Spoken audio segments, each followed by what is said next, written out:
Aujourd'hui, on se retrouve pour une visite du musée de Fernando Alonso au fin fond des Asturies, plus exactement à Oviedo, en Espagne. Allez, c'est parti, action! On embarque directement dans le musée avec en fait un musée qui retrace 100% de sa vie. Des premiers cartes développés par son père, à ses premières cartes juniors, puis sur des niveaux un petit peu plus élevés pour aller gagner jusqu'à des championnats plus importants avec toujours cette couleur bleue iconique, on va dire, d'Alonso, avec qui rappelle bien son assurance, enfin son appartenance aux Asturies, avec les premières monoplaces qu'il a pu piloter, que ce soit sur des formules d'accession à la Formule 1, comme qu'on peut voir juste ici. Donc c'était une formule Nissan, il me semble, si je dis pas de bêtises, et avec petit à petit une évolution vers des voitures à la fois plus puissantes, mais qui lui ont également conduit vers le succès qu'on lui a tous connu, donc jusqu'à Minardi, avant d'arriver directement chez Renault, où il a marqué l'histoire, comme on peut le dire, que ce soit avec cette mythique, on va dire, version qui lui a permis ensuite d'aller chercher le titre, ou que ce soit plus tard, comme on pourra le voir, avec la version ING, qui aura autrement marqué le sport, malheureusement pas par l'aspect positif, mais par le Crashgate qu'on connaît tous, mais on attendra de revenir vers cette voiture-là. Donc ici, on peut voir cette livrée noire qui, à l'heure actuelle, je pense, rendrait affreusement mal aux écrans. Et à côté, donc les mythiques Renault, qu'on a l'habitude d'associer en termes de livrée à ces deux titres de champion du monde.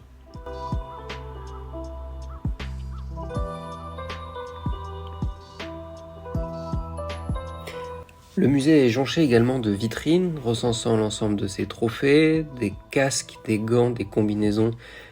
bref, des souvenirs en tout genre qui ont marqué l'ensemble de sa carrière. Et au fil des années, elle s'est enrichie également d'objets en tout genre des saisons, que ce soit sa collection de casques échangés avec d'autres pilotes qu'on verra plus tard, mais également des affaires plus personnelles avec l'ensemble de ses titres mondiaux, l'ensemble des coupes et trophées qu'il a pu récupérer lors de podiums ou de victoires en Grand Prix. Et tout ça permet d'enrichir un musée fort d'énormément d'objets en tout genre, comme là on peut voir ce moteur directement de Formule 1, qui est sûrement, je pense, le moteur qui allait dans cette Renault qui lui a permis de gagner son deuxième titre de champion du monde. La Toyota avec laquelle il a pu gagner les 24 heures du Mans.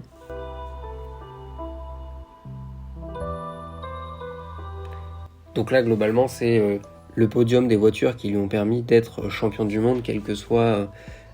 l'année, la catégorie, on va dire, puisque il a eu son titre à la fois en endurance, à la fois en Formule 1. Et donc là, la fameuse Renault ING que je vous parlais tout à l'heure, qui était absolument pas performante et qui lui a valu effectivement cette histoire du Crashgate, qui avait également valu à Flavio Briatore de se faire exclure définitivement de la Formule 1. Et on revoit qu'à l'heure actuelle, il revient à nouveau dans l'écurie pour essayer de redresser, on va dire, la timonerie.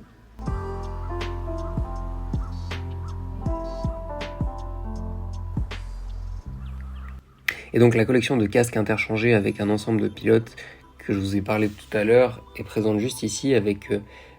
des années d'échanges, etc. avec certains qui sont même signés avec des mots toujours très sympas. Et on continue de voir tout au long du musée,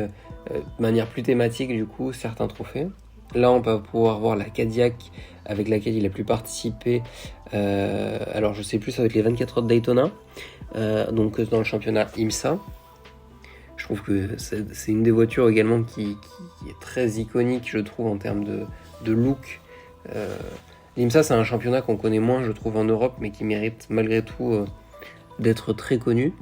Ici, on va avoir un présentoir avec les McLaren qui ont pu marquer sa carrière, que ce soit en 2007 quand il était coéquipier de Lewis Hamilton avec donc cette fameuse livrée argent et orange Vodafone.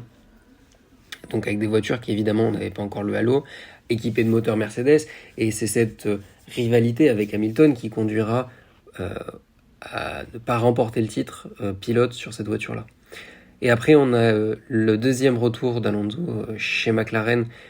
puisque McLaren a toujours été cher dans son cœur pour son admiration pour Senna, et qui là malheureusement aurait été des déboires considérables, que ce soit avec les moteurs Honda qui étaient extrêmement peu fiables et une voiture qui n'était pas forcément très rapide non plus, jusqu'au la dernière version qui est celle-ci, donc en hommage à sa première retraite, on va dire, donc qui était équipée du moteur Renault, donc qui a gagné en fiabilité, mais qui était toujours pas à la hauteur en termes de performance, avant de partir vers d'autres horizons, qui était le Dakar, comme on peut le voir avec Toyota, donc qui était la suite logique, on va dire, de son expérience chez Toyota en endurance, et donc de rejoindre le Dakar avec cette scène assez impressionnante des tonneaux qu'il avait pu faire avec le pare-brise qui avait dû être tombé pour pouvoir continuer la spéciale. Peut-être qu'un jour, à la manière de Carlos Sainz, il pourra espérer remporter le Dakar, même si on voit ces dernières années avec des grands pilotes comme Sébastien Loeb par exemple, qui malgré tous les efforts et le talent, n'arrive pas forcément à mettre tout bout à bout pour réussir à gagner le Dakar, qui est une compétition, enfin une épreuve en tout cas, fort exigeante. Et ensuite, on voit peut-être une des collections les plus vastes de la carrière d'Alonso, c'est-à-dire la partie chez Ferrari, qui également était une période qui lui a valu des titres de vice-champion du monde face à Sébastien Vettel, et qui ont aussi marqué l'histoire, puisqu'on a vu la quintessence du pilotage d'Alonso à cette époque-là.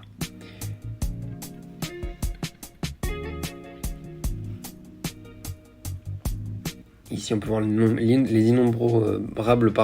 trophées, avant d'enchaîner ici sur une vitrine beaucoup plus récente avec la nouvelle histoire Aston Martin et de manière temporaire l'exposition de l'Aston Martin avec laquelle il a pu faire ses débuts, et n'empêche tous ses podiums. Le retour de l'espoir du titre était revenu, et on a hâte de voir cette saison jusqu'où ça va pouvoir le porter.